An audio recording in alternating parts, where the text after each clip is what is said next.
Boa noite a todos e todas. Mais uma live da segunda-feira, aqui no nosso YouTube, no nosso Facebook, no Facebook do Adriano Diogo, sempre com temas aí da atualidade. Hoje, um tema quentíssimo, né?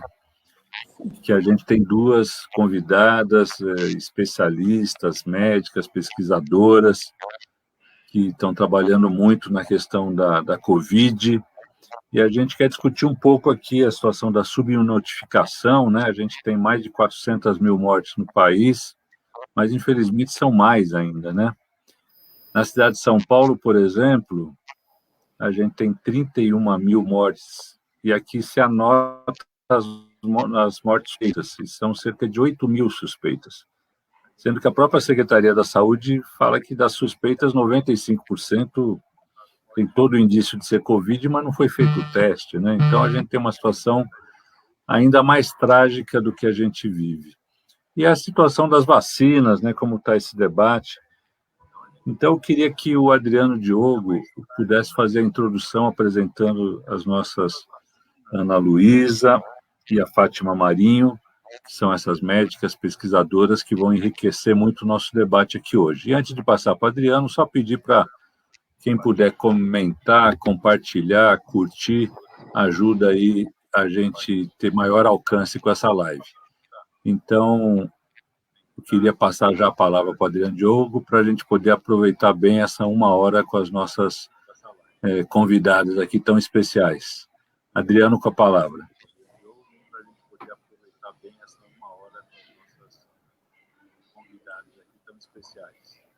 Adriano, com a palavra.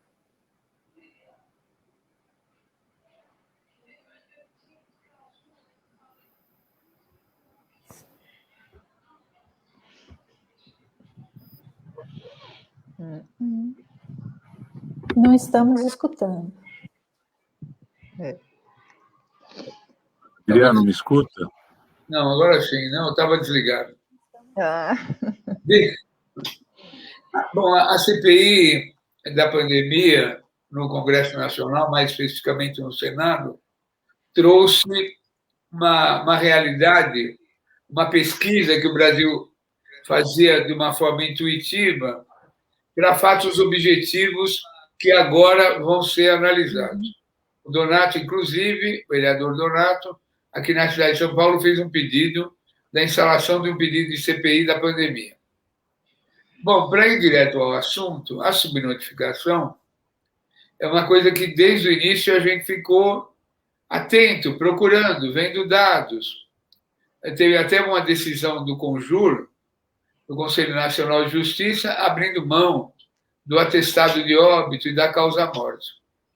Então, quando eu li outro dia na Folha, publicaram que vocês fizeram esse trabalho importantíssimo e numérico, né? Não é só intuitivo, numérico, de um número de mortes que pudesse estar havendo no Brasil muito a mais, se eu não me engano, 540 mil mortes contra o dado oficial de 520 mil. Tanto é que os dados estavam tão subnotificados e escondidos pelo próprio Ministério que houve a necessidade de fazer um pool de órgãos de comunicação para aferir em diferentes secretarias qual era o número exato de pessoas contagiadas no dia, número de mortes, enfim, toda aquela sequência.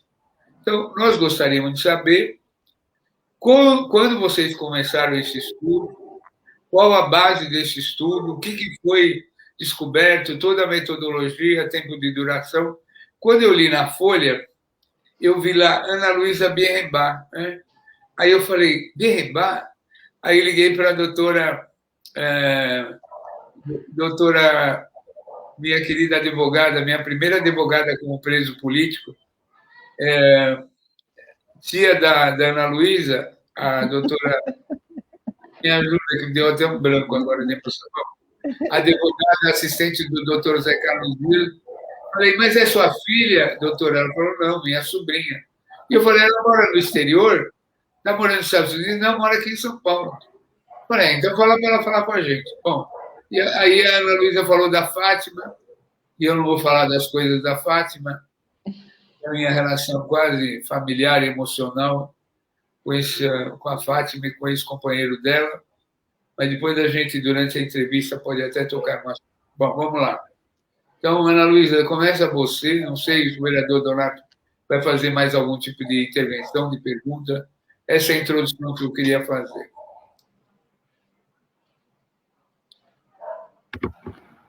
Acho que a Ana Luísa pode falar um pouquinho aí dessa pesquisa que você já colocou aqui, né, Adriano?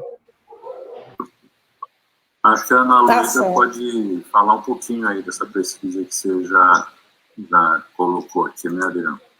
Então, tá com um pouco de eco, não sei se é só o meu. Falar um pouquinho aí dessa pesquisa que você já colocou aqui, né, Adriano? Está tendo um eco da sua fala repetitiva várias vezes. Acho que era bom se você desligasse o microfone. A sua fala repetitiva várias vezes. Acho que era bom se você desligasse o microfone.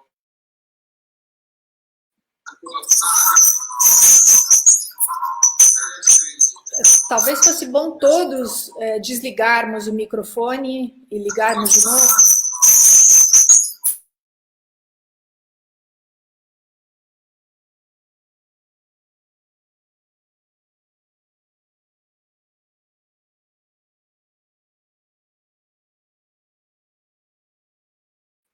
Bom, então, boa noite para vocês, está funcionando agora. Muito obrigada pelo convite, eu acho que todo pesquisador gosta de falar dos seus estudos. Está funcionando agora. Eu acho que todo pesquisador gosta. Ainda continua um eco.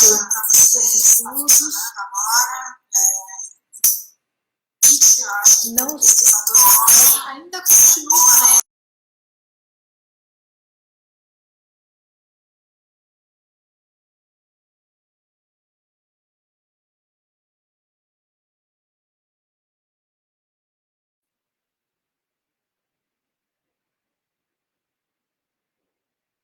Continuam? Tá bom. Agora melhorou. Agora melhorou, então tá bom. Continuam? E agora começou o eco de novo. Tá bom. Agora melhorou. Agora melhorou, então tá bom. Continuam? E agora começou o eco de novo. Agora melhorou. Segundo nossa assessoria técnica, é do próprio computador dela. Fátima, vamos com você então, Fátima. Eu posso começar, porque nós trabalhamos juntos, tá? Com a Ana Luísa e a proposta nossa, é isso que eu estou pensando. Tá? Melhorou? Então, o que nos motivou? Né? Fazer uma correção dos dados, tanto de casos graves, hospitalizados, quanto da mortalidade. A gente sabe que tem perdas, todos os países têm perdas. Tá? E, na realidade, o Ministério da Saúde deveria estar reportando casos suspeitos, mortes suspeitas. E não está fazendo o que tem que fazer, porque está claramente na orientação da OMS. O que seriam as mortes suspeitas? O paciente que tem sintomas de Covid, tá? Falece sem ter ou um teste, um PCR não foi feito, ou foi colhido muito tarde, né? Ou foi negativo, e aí a gente pode discutir por que muitos foram negativos, né? Mas uma grande parte, na realidade, não foi testado. Esses casos entram como síndrome respiratória aguda, grave, não especificada, tá? Segundo a OMS, só ter uma síndrome respiratória aguda já seria COVID no momento de pandemia. Aqui, eles entram como não especificada. A causa de morte entra como uma causa inespecífica, uma doença pulmonar inespecífica, tá? E o que nós fizemos? Nós simplesmente fomos analisar esses casos, né? E vimos que a grande parte deles, 90%, é Covid, tá? Como que a gente chegou nesse raciocínio? Ana Luísa, se puder falar agora, ela pode explicar. Né? A gente pegou uma sériezinha histórica desse SRAG não especificados, pegando especialmente 2018 e 2019. A gente viu que a notificação de SRAG não especificado aumentou muito em 2020, quer dizer, muito mais gente morrendo em relação ao que se morreu, né, em 2018 e 2019.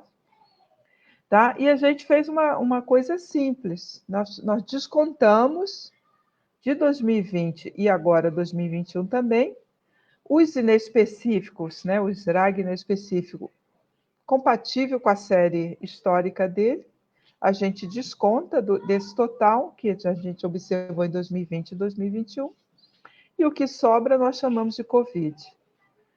Ana Luísa também fez uma outra análise com os sintomas, aplicando a definição de caso do Ministério da Saúde, que está no Guia de Vigilância Epidemiológica. Os resultados são muito similares em termos de correção dos casos severos e dos casos dos óbitos. Isso faz com que a gente tenha confiança na correção que nós estamos aplicando. Ana, você quer continuar? Obrigada, Fátima. Acho que eu resolvi aqui o meu eco.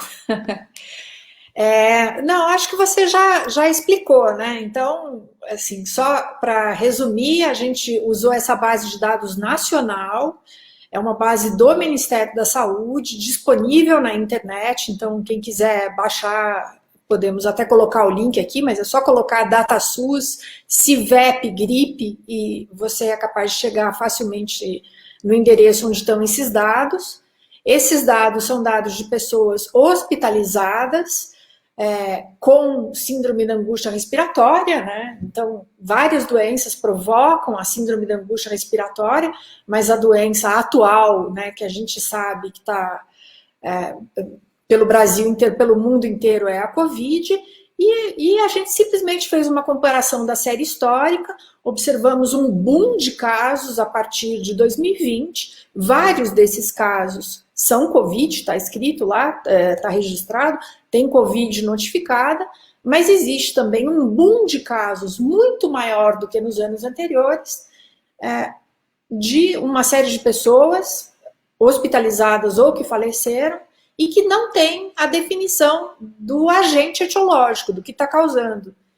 E a gente fez alguns descontos, né, para o que já existia de não especificados nos anos anteriores.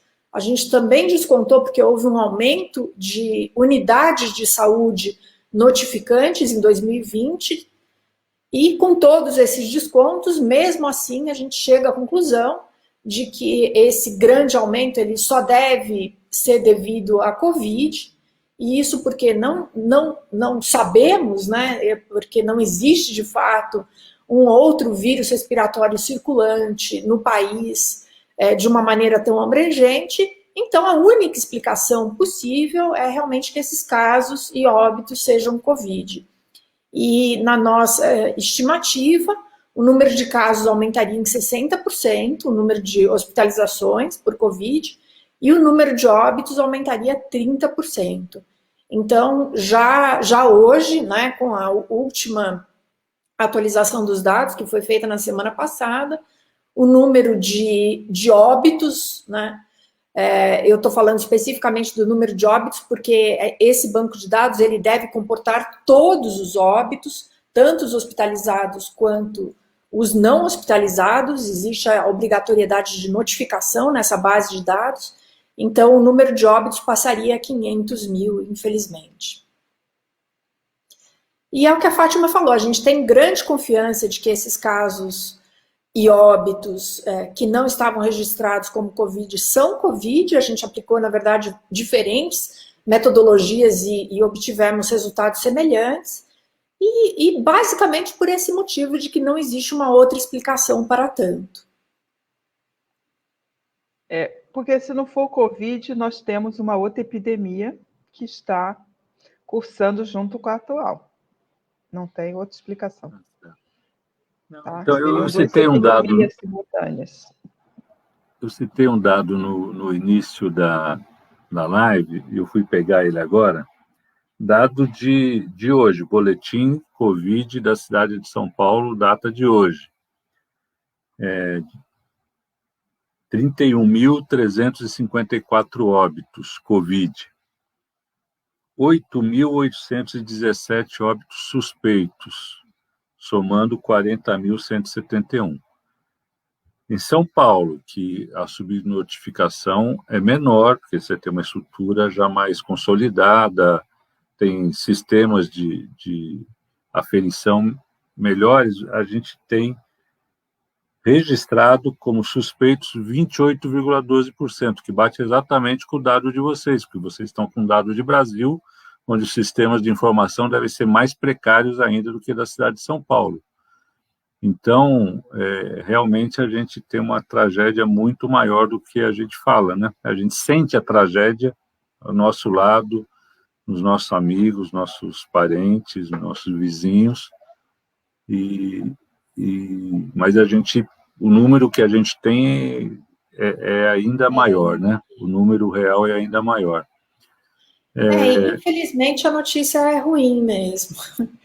Né? Eu queria que vocês comentassem o seguinte, assim, aproveitando. Existe subnotificação em outros países também. Ela também está sendo mensurada ou não? Como é que a gente compara esses dados? O México corrigiu, né? Lembram? O México corrigiu em 60%. 60%. As mortes por Covid, eles chegaram a mais de 200 mil com a correção. E eles usaram um raciocínio similar ao nosso, né? Pegaram esses suspeitos, avaliaram os casos. Na realidade, lá eles avaliaram pela declaração de óbito, tá? E aí corrigiram o número de mortes por Covid. Tá? Outros países, eles estão tentando, por exemplo, tem países mais que testaram mais, né, gente? Então, assim, é mais certo o dado deles, né?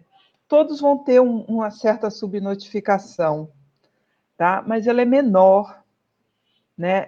E alguns outros tentam corrigir. Por exemplo, a Colômbia, que é um país que a gente trabalha bastante, eles estão resgatando esses casos, aplicam uma correção para esses suspeitos e eles jogam como caso.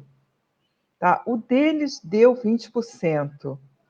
A última vez que eu conversei com eles, devo ter alguma outra reunião com eles para ver como está 2021. Mas em 2020 eles estavam corrigindo em 20%. Tá?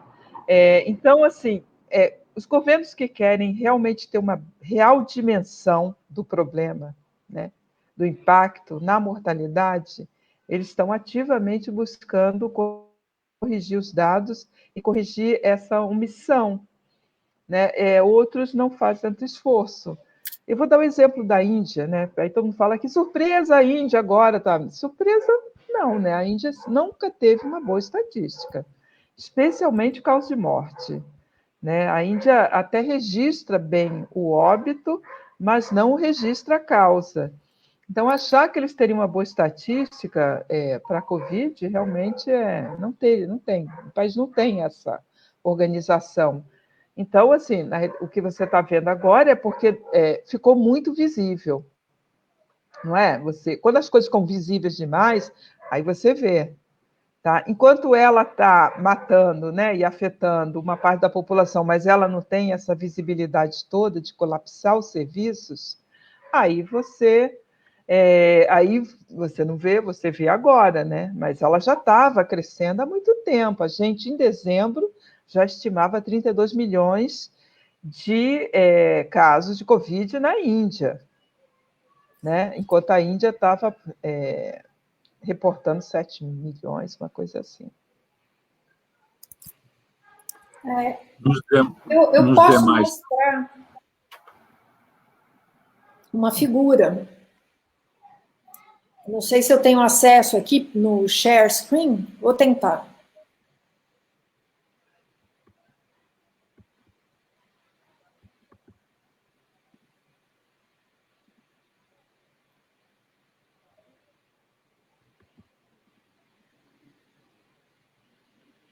Então, é porque nessa análise que a gente faz, tem alguns dados interessantes. Por exemplo, os de 80 anos e mais, a mortalidade vem reduzindo, né? E subindo a mortes de 30 a 59 anos. E o mais interessante que eu acho é que, na realidade, é a mortalidade dos homens que está subindo. Tá? É impressionante. Está disparado em 2021 a mortalidade de homens, de 30 a 59 anos. Eu não Uma consegui. pergunta. Apareceu, Ele Ana, uma tabela. apareceu e depois saiu. Apareceu. Eu só Tem uma comecei a pergunta falar aqui para... da professora Lucy Guidio, se existe como você está falando de recorte por idades, existe um recorte indicando subnotificação de bebês e crianças pequenas? Vocês essa chegaram a é a analisar esse maior dado? subnotificação. Sim, inclusive a A gente maior fez uma matéria subnotificação, esse é um boa. dado importante, hein? A maior subnotificação é entre as crianças e adolescentes. Quanto mais jovem, maior é a correção. Tá? Por exemplo, a morte de bebês aumenta em 160%. 160%. 160%.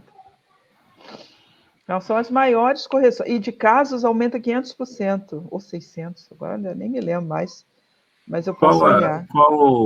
Qual a justificativa? Por que nessa faixa tem essa subnotificação? Não testa. Não faz Lembra? teste?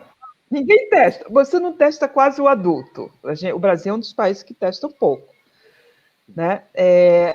E quando você tem que testar, você não testa a criança e o jovem. Porque a gente tem Covid, porque ela é leve, porque eu não tenho teste. Aí eu tenho que priorizar. Eu vou priorizar logo o jovem e a criança? Não, vou priorizar o adulto ou o idoso, né? Então, você não testa. Por isso que a correção para o caso é muito maior. Tá? Ou seja, não se faz diagnóstico entre eles. Você consegue, acho que a Ana tá a quantidade mostrando aí disso vocês têm, mais ou menos, assim, de a quantas gente tem mortes um a mais painel com significa? isso. Então, eu pensei em Eu mostrar posso dizer essa agora, figura. porque Estão escutando? Então, sim, pode Essa, falar. Vamos sim. Ana. Então, essa é uma figura que vai para esse artigo da revista que nós estávamos comentando antes de começar a live. E aqui, então, a gente tem à esquerda a figura apresentando a série de casos tal como reportado. Então, tal como está lá na base de dados. E vocês podem ver, né, aqui no comecinho da série, os anos de 2018, 2019, é só uma marolinha, né, com um pouco mais de casos nos meses mais frios, né, de julho, agosto, que são basicamente os casos de influenza ou dos outros vírus respiratórios comuns. Consegue aumentar a tela um pouquinho? Vamos tentar aumentar.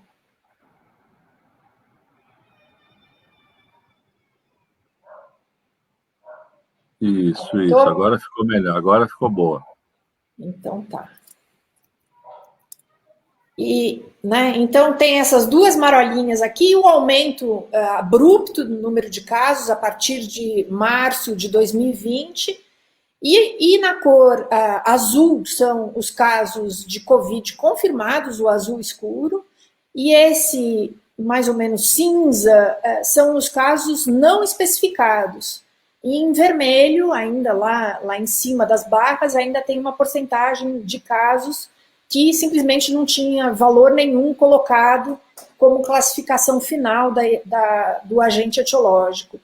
E a nossa proposta foi isso. Então, a gente fez um desconto para a quantidade desse cinza que existia nos anos anteriores e a gente reclassificou o cinza. Então, dá para ver agora na figura que está à nossa direita, a gente simplesmente reclassificou essa barra cinza como sendo azul escuro, ou seja, como sendo Covid, porque na falta de uma outra explicação, né, é só essa explicação que fica realmente.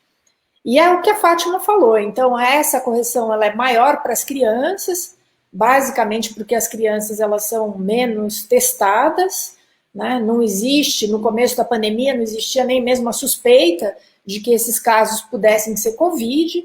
Ao longo dos meses, aí, né, esse conhecimento veio à tona de que existem, sim, casos de Covid e que, nas crianças, esses casos, inclusive, eles chegam tardiamente, eles chegam numa fase aí 15 dias, 2 semanas, 3 semanas após a contaminação da criança, e nessa fase, mesmo que testados, muito possivelmente esses casos dariam e deram negativo, né? E apesar disso, são casos de Covid, eles têm a Covid dentro do organismo, nos tecidos, ou até mesmo o vírus já desapareceu, mas ele deixou uma resposta inflamatória tão grande que a criança, né, e isso acontece até mesmo com os adultos, né, primeiro tem a fase da replicação do vírus, ele começa na orofaringe, nasofaringe, daí a gente consegue fazer o diagnóstico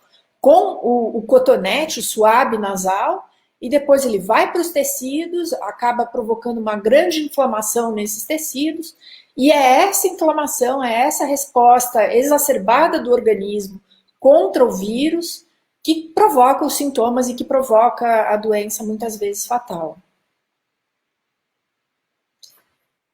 Então, deixa eu fazer uma pergunta. Quer dizer que quais são os códigos que são apresentados da Codificação Internacional de Doenças? Como é que aparece? São duas, então vai ter Covid e insuficiência respiratória aguda, são essas duas que vocês estão, essas fontes que vocês estão inferindo e que vai dar essa nova curva, é isso? Deixa eu explicar mais detalhadamente. Então, essa base de dados ela é só de casos que tiveram sintomas de síndrome da angústia respiratória. Para isso, precisa ter falta de ar, precisa ter um conjunto de sintomas para ser definido como síndrome da angústia respiratória. Aí, esses casos, eles podem ter vários motivos. Por exemplo, uma pneumonia bacteriana, ela pode cursar com síndrome da angústia respiratória. Uma infecção por o vírus da influenza também, vários outros vírus. A Covid é um deles, né? Então, nesse banco de dados, a gente tem essa separação. Os casos que são Covid, eles estão marcados como tal, e daí a gente olha, é capaz de olhar se eles têm ou não, fizeram ou não o teste, né, os testes para a Covid, e o que a gente vê é que a maioria aqui dos casos confirmados fez teste, 96% dos casos confirmados fez teste, só 4% dos casos marcados como confirmados não tinham teste. E, na verdade, isso é perfeitamente possível, isso está escrito no Guia de Vigilância Epidemiológica, isso é uma recomendação da OMS, qual seja, que estamos autorizados a chamar de Covid, mesmo sem a confirmação laboratorial, e isso porque o caso tem sintomas, o caso muitas vezes tem imagem radiológica, o vidro fosco, que está sendo muito falado, é uma imagem muito indicativa de Covid, embora não seja exclusiva também. E, além disso, a gente tem o vínculo epidemiológico, então a pessoa, a criança, por exemplo, como eu falei, ela pode ser negativa, mas a mãe, o pai, o irmão, a avó, a vizinha tiveram Covid. Então, na verdade, a gente não precisa, né, do diagnóstico chegar no vírus dessa criança, porque ela tem sintomas compatíveis com Covid, a gente está no meio de uma pandemia, ela tem familiares, ou seja, contatos próximos que tiveram a confirmação laboratorial, e assim como vários outros casos aqui. Então, não são só crianças. Um adulto também, digamos que ele tenha chegado tarde para fazer o diagnóstico, passados mais de 20 dias, chegou bem ruinzinho no hospital, faleceu no pronto-socorro. Algumas vezes a gente não consegue fazer o diagnóstico, confirmar o diagnóstico, mas se ele tem contato com uma pessoa com Covid, no meio de uma pandemia, sem outra explicação, é isso. Temos que considerar esses casos como sendo de Covid. Impressionante. A gente teve aqui uma live com o doutor Paulo Lotufo, e ele também tem estudado a partir dos registros de óbitos, né? O aumento de óbitos em geral, né? Ele compara a média histórica de óbitos com o aumento de óbitos em geral. Os números também devem ser devem ser até maiores, talvez, né? Porque ele usa o seguinte raciocínio: se alguém, sei lá, levou um tiro e foi para o hospital e não tinha UTI porque estava toda lotada com Covid, de alguma forma a pessoa morreu por conta da pandemia de Covid, porque ela não teve o atendimento que poderia ter salvo sua vida. Então, aí nós temos números ainda maiores, né? Porque vocês só estão registrando a síndrome respiratória, né? Isso, exato. É muito maior ainda. Essa é uma correção, diria, mínima. Tá? Ela é mínima e ela é segura, ela é certa. Aí você pode partir dessa base para corrigir mais. Por exemplo, nós fizemos uma investigação de mortes em 3 capitais, Belo Horizonte, Salvador e Natal. A correção que a gente aplicou foi de 60%, porque aí nós alargamos a investigação. Então, a gente foi buscar mortes por septicemia, mortes por pneumonia não especificada, tá? Mortes súbitas, né? Que aumentou bastante, né, gente? Morte súbita, que pode ser ou infarto do miocárdio ou AVC. Então, isso tudo foi investigado e a gente, na média, corrigimos 60%. Tá? Algumas cidades mais que outras, né? Mas diria que o que a gente está fazendo, essa correção de 30% a 32%, ela é mínima, tá? Ela pode ser maior. Muita gente está nos dizendo, não, usem um outro fator de correção porque é maior a morte por Covid. Essa, eu diria assim, essa é o mínimo, ou seja, nós hoje temos no Brasil mais de 500 mil de mortes. Não, hoje não, há 15 dias. Tá? Hoje a gente tem mais de 500 mil mesmo. Entendeu? E é certo isso. Então, a gente tinha uma estimativa de 600 mil mortes até julho, né? E vai se cumprir, não tenho dúvida, vai passar, inclusive, 600 mil mortes só por Covid. A mortalidade de 2021, que a gente tem um painel com o CONAS, sobre excesso de mortalidade, que vai ser em breve publicado, eu estava revisando agora há pouco. A mortalidade de 2021 é impressionante, né? Sim, estados como São Paulo com 48% de excesso de mortes. É impressionante. Então, é o impacto esse que você lembrou, que o Lotufo lembrou. Né? É um impacto direto e um impacto indireto, tá? da pandemia, mas assim, até aumentado os níveis de morte. Qual é o maior impacto que nós vamos ter? Redução da expectativa de vida. Uma grande redução, porque está morrendo mais jovens, como a gente estava falando um pouco antes. Isso vai reduzir mais ainda, já reduziu em 2020, mas eu tinha muito mais idoso morrendo. Agora ela vai cair mais. Eu espero que caia a idade para aposentar, né? Porque a expectativa de vida caiu. Tá? Se eu estou balanceando a idade da aposentadoria pela expectativa de vida, ela tem que cair também a idade para aposentar. Tá? Porque nós vamos ficar esse ano e provavelmente o próximo ano. Nós não vamos sair desse ciclo vicioso tão cedo. Tá? Se preparem para a terceira onda e para a quarta.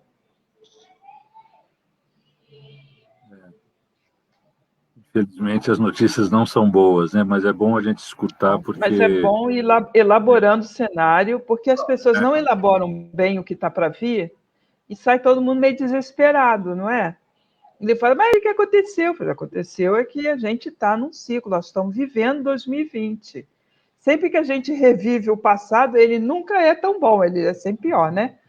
A gente está revivendo 2020, nós vamos ter mais ou menos aquilo que aconteceu em 2020, nós estamos vivendo, e vocês vão ver até o fim do ano. E vai ter de novo no começo do ano que vem, gente. Isso aí já tá dado, eu diria. E o impacto das vacinas nisso? impacto da vacinação? Aí a gente pode começar a discutir essa redução que a gente já está observando dos óbitos de 80 anos e mais, tá? Mas você tem um aumento enorme dos de 30 a 59 anos e de 70 a 79 também. Então, assim, ok, caiu de 80 e mais, que é aquele grupo populacional que vive acima da expectativa média de vida do brasileiro, né? Ele já está com bônus, né? E eu não tenho tanta gente ali nessa faixa etária. Eu tenho pouca gente. Né? A maioria morre antes, especialmente quem? Negros, né, gente? Negros não chegam a viver até essa idade, a maioria morre bem antes. E é quem está agora morrendo em grande quantidade. Tá? Então, assim, eu tenho um aumento enorme da mortalidade de 30 a 59 anos, especialmente com essa correção que a gente aplica, é onde você está corrigindo mais, tá? Ele tem um aumento enorme. Também o excesso de mortes que eu estava vendo agora, também atinge direto esse grupo em 2021, tá? Então, assim, eu reduzo aqui, mas eu subo para o outro lado. Ou seja, qual é o meu balanço? Aumento. Entendeu? Então, assim, até eu ter 100% da população, 90% pelo menos da população vacinada, tá? Nós vamos viver 2020. Ele vai se repetir, só que ela vai rejuvenescer. Né? Você vai pegar grupos mais jovens. Isso não significa que morrerá menos gente. Até porque eu tenho muito mais gente jovem do que idosa nesse país. Todo mundo fala, mas nós temos muito idoso. Nós temos 12%, né, gente, de idoso acima de 60, 12%. Tá, alguns estados têm mais que outros, mas o balanço é esse. Pega Manaus. Quem mais morreu em Manaus? Jovens, menor que 60. Não é idoso. Até porque eles não têm muito, a expectativa de vida lá é menor. Tá? Então, você vai viver esse ciclo de novo, agora morrendo, gente, abaixo de 60, ainda mantendo alta essa mortalidade de 60 a 69 anos, mas com esse grupo vacinando vai tender a cair as mortes ali, e a mortalidade vai descendo, né, para as outras faixas etárias, e até que vai pegar mais ainda as crianças. Tá? Se a gente já tem uma mortalidade alta de criança comparado a países desenvolvidos, especialmente Estados Unidos ou Argentina, né? Porque eu não posso comparar com a Itália, quase não tem criança na Itália, né? É baixa a fecundidade, mas eu comparo com os Estados Unidos, tem uma fecundidade maior que a do Brasil, né? E assim, a quantidade que morre aqui, gente, morre 10 vezes mais aqui. Assim, não tem como explicar, né? E vai continuar, porque não tem diagnóstico, né? Sabe? Você não está prestando atenção no caso, você não faz diagnóstico. Quando as crianças complicam, é que aí você faz um diagnóstico, ela é hospitalizada, e mais ainda, não faz diagnóstico nem no hospital, como a Ana Luísa estava explicando, testes tardios, né? Tem uma alta mortalidade neonatal por Covid, aumentou a mortalidade neonatal, ou seja, já é a mãe, né? O bebê está morrendo sem ter alta do hospital. Você foi parto no hospital, o bebê morre já na primeira semana de vida. Tá? E não estamos nem falando da morte fetal, né? Então, o cenário não é bom e não vai ser melhor, não vai ser tão melhor, sabe? Qualquer relaxar essa comunicação governamental, qualquer relaxadinha, qualquer mínima mudança na curva, já você vê que está tudo liberado de novo e as pessoas voltam a querer viver uma vida normal sem poder, né? Mas eu queria fazer uma pergunta para vocês, não sei se foge um pouco talvez da especialidade de vocês, mas é o seguinte: a gente sabe que não tem vacina no mundo para todo mundo, a gente perdeu as chances, enfim, tudo que já sabe da vacina. Mas teste tem, não tem? Porque eu não consigo entender como a Prefeitura de São Paulo, com o recurso que tem uma política tão negligente para testagem. Assim, praticamente não tem testagem. Só testa quem tem sintomas importantes. Agora, se você é da família, chega na UBS, quero testar porque meu irmão está com Covid, você não é testado. né? E aí não tem controle nenhum mesmo, você não se rastreia nada. Existe falta de testes no mercado ou é negligência mesmo? Olha, do meu conhecimento, não existe falta de teste para vender. O que a gente percebe nessa correção que foi realizada é que, ao longo do tempo, o número de pessoas que vêm sendo testadas é maior, né? Então, essa correção ela é muito maior lá em 2020, lá no primeiro semestre de 2020, vem caindo, né? Porque o teste está sendo mais oferecido, mas aí a gente está falando de pessoas hospitalizadas, né? Então, a gente espera que agora as pessoas hospitalizadas, pelo menos, que elas tenham acesso a esse teste. Agora, é o que você falou, os que têm sintomas leves ou os assintomáticos que têm história de contato com Covid, eles não fazem o diagnóstico. Por não fazer o diagnóstico, eles continuam nas suas rotinas normais, de ida ao trabalho e, enfim, contato com várias pessoas, e continuam passando a doença para outras pessoas. Então, a importância desse teste mais generalizado, amplo, para que uma pessoa realmente não tenha que passar por uma via crucis para fazer o teste, a menos que ela esteja realmente muito doente, a ponto de necessitar ir para o hospital, é essa. Essa pessoa vai ser informada que tem Covid e, de preferência, ela seria acompanhada pelo serviço de vigilância epidemiológica, né? Explicando o motivo dela ficar em casa, explicando o que fazer quando ela ficar grave e precisar, então, em que serviço que ela seria acompanhada. E, além disso, nos países desenvolvidos se faz o que se chama de rastreio dos contatos. Então, com quem que ela trabalha, eu vou atrás das pessoas que trabalham com ela, para que elas também façam o teste, ou mesmo sem fazer o teste, que elas fiquem nas suas casas, né? E isso, infelizmente, a gente não está fazendo. Então, a gente não está fazendo o diagnóstico precoce da doença e não estamos fazendo o rastreio dos contatos, né? E essas são ferramentas da epidemiologia e são ferramentas também de comunicação, para as pessoas saberem que, mesmo sem sintomas, elas estão com Covid e elas estão passando. Parece que só o doente, aquele acamado, morrendo no hospital, né, entubado, que é o transmissor. Não é, né? Pelo contrário, né, ele já está num ambiente controlado e o hospital certamente faz a precaução, né, para que as outras pessoas não peguem. Exatamente. Tem aqui tem só um comentário, só para reforçar, sempre é bom a gente ter esses comentários aqui. A Débora Siqueira, que é lá do Jaraguá, os testes em quem tem sintomas demoram 10 dias para ficar pronto.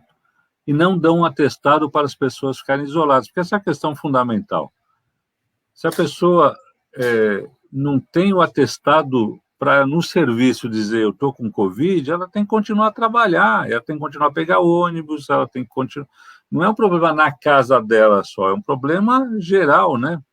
Então, o teste teria que ter uma política de rastreio e testagem em todo mundo que teve contato para identificar e isolar quem...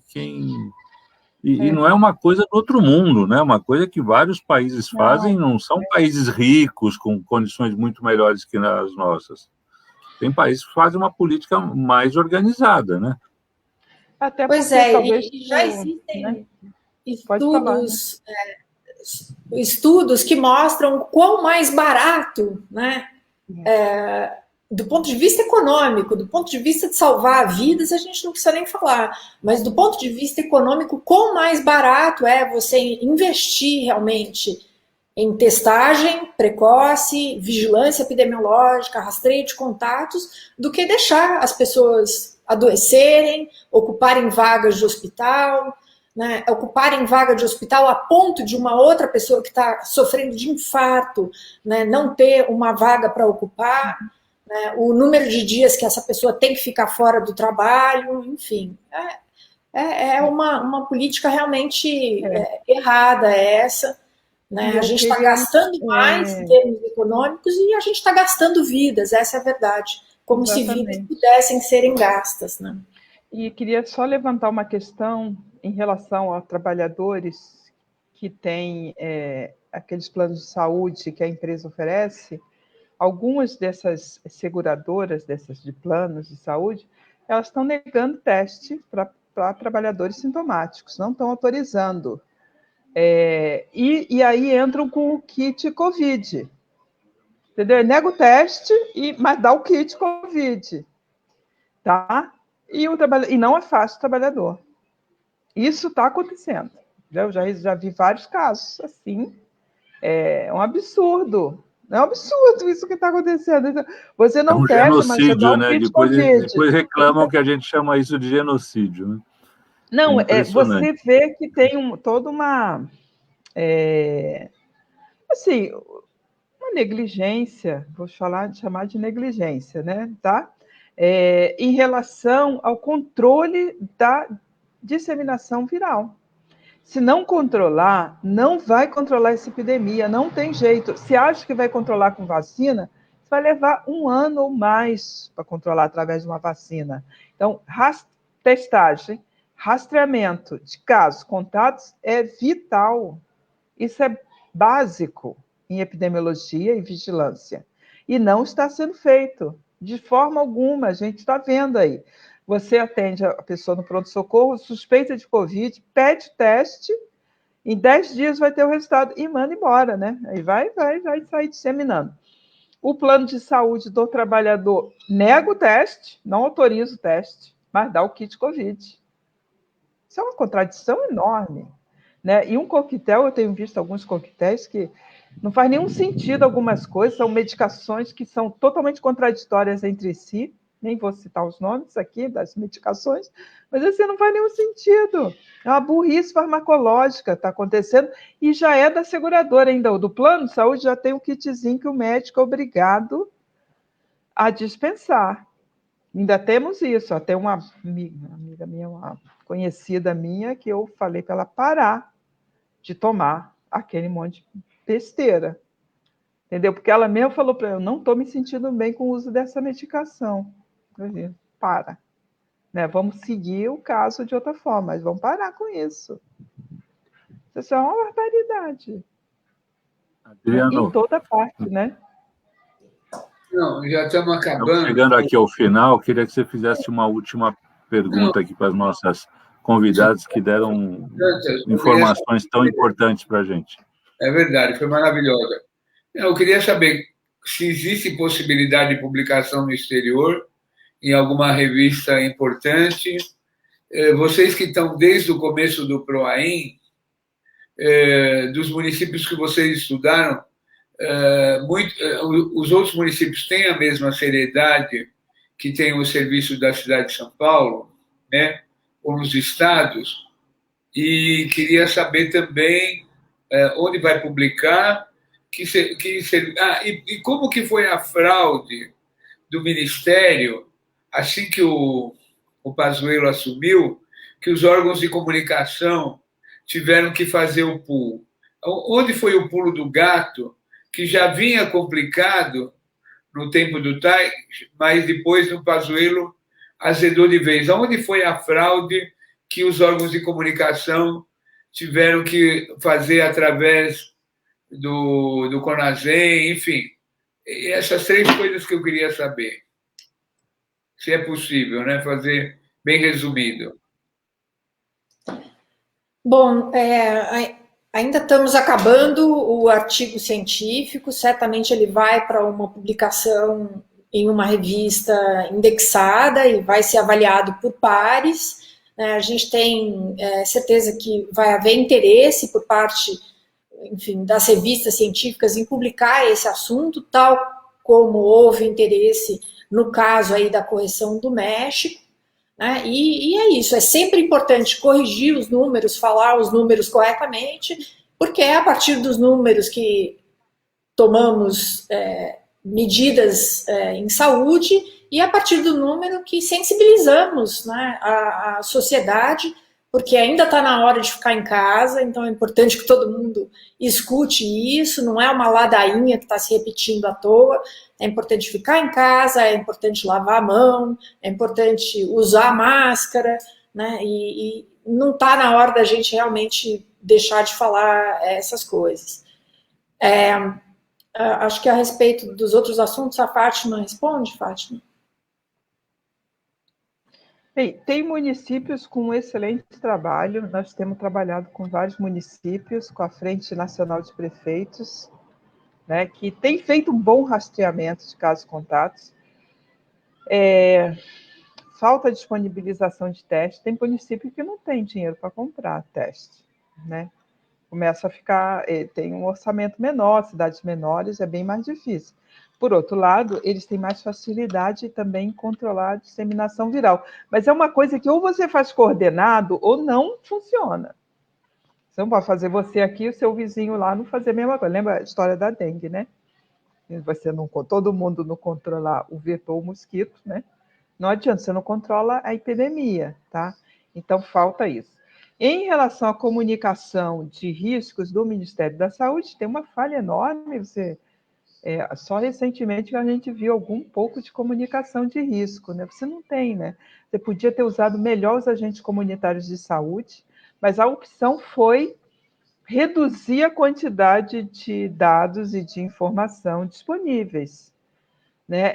Isso é esconder o sol com a peneira, né? Quer dizer, eu sei que se a gente não fizer teste para a Covid, nós não teremos casos de Covid, né?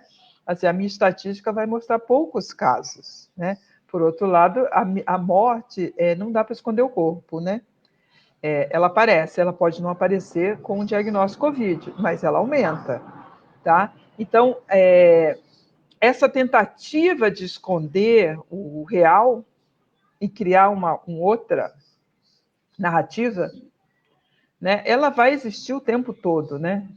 Essa é uma disputa mesmo de narrativas e a gente tem que vir com as evidências bem claras e dizer isso não é uma questão de narrativa, né? Essa é uma questão que é baseada em dados, mundo real aqui, tá? E é isso que a gente está mostrando, em vários outros, né? Também estão mostrando que os impactos são grandes, a gente tem uma mortalidade enorme, tá? Nós vamos ter mais mortes que os Estados Unidos, que tem uma população 50% maior, tá? Assim, e isso vai ficar sem controle, tá? Por quê? Porque a minha expectativa não é de reduzir esse ano, ainda é de aumento, pelo menos até o fim de julho, né? Então, a gente ainda está em plena expansão, tá? Os Estados Unidos está em plena redução agora, tá? Então, nós vamos... Eu tenho medo que a gente chegue a 1 milhão de mortos, que era um cenário que eu nunca acreditei que o Brasil teria, por toda a capacidade que tem o país, né? Sistema público, atenção primária capilarizada, experiência com a vigilância epidemiológica, né?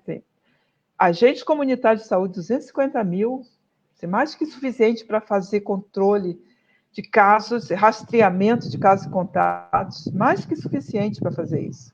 A gente chegou a fazer essas contas no início, mais que suficiente. Se eu botasse isso para funcionar, a gente não tinha esse cenário que nós estamos vivendo, tá? É com tristeza que a gente tem que reconhecer isso, né? E não desistir da luta, né? A gente tem boas prefeituras, a gente tem que mobilizar cada vez mais as cidades, porque acho que a única esperança são as cidades se moverem, né? E seus cidadãos, né? A sociedade civil, a gente... Porque, assim, nós estamos presos num ciclo vicioso. Nós vamos viver 2020, todo dia a gente acorda no ano passado, tá? E vai continuar por um bom tempo. Então, a gente tem que romper esse ciclo, né? Nós estamos mal, né? Não, assim, eu sei que estamos acabando, mas eu acho que é importante falar da história das variantes, né? Então, o vírus, ele, na medida em que ele vai se replicando, ele vai cometendo alguns erros e vão surgindo mutações e novas variantes. Então, essas variantes, elas só aparecem porque o vírus está se replicando muito. né? Se a gente começa a controlar a doença, a gente diminui o número de nascimento de novas variantes. Então, a cada nova variante, na verdade, a gente não sabe o que vai acontecer, se ela vai ser mais contagiosa, se ela vai ser mais grave, e o pior ainda, né, se a vacina vai, de fato, ser tão efetiva contra novas variantes quanto foi para a variante original. Então, é por isso que é importante vacinar e vacinar rápido, né? Porque a gente tem que salvar vidas e a gente tem que diminuir a replicação do vírus. E para isso a gente precisa de pessoas com resposta imune para tanto. É isso. É isso. Foi a live importantíssima, Adriano, das mais importantes que nós fizemos aqui, porque nada como um choque de realidade, né? Para ver se a gente sacode as pessoas e é bom a gente ter clareza da situação, né? Eu cheguei a deprimir quando eu me percebi que a terceira onda está dada. Está dada, não vai ter. Tá? Porque você tem que elaborar isso, gente, para ir à luta, senão você vai ficar, não, agora passou tudo, nós vamos... Não vai, desculpe, não vai. Tem terceira onda. E se a gente não for à luta, ela será maior que essa. Então, a gente tem que ir para reduzir o tamanho, não para evitar, não vai evitar, não. Tá? E tem que jogar firme na política, né? E as cidades são base para isso. São Paulo podia dar o exemplo, não podia? Ter um modelo dentro da cidade de São Paulo, a mais rica que vários países até, entendeu? Podia, não podia? Por que não faz? Tem capacidade. Eu não consigo entender, não consigo entender. Eu também não, só a incompetência generalizada, a negligência, né? Explica essa situação. Porque, gente, controle de casos e contatos é básico e todo mundo sabe disso. São Paulo tem profissionais de saúde suficientemente bem formados, o maior do país, né?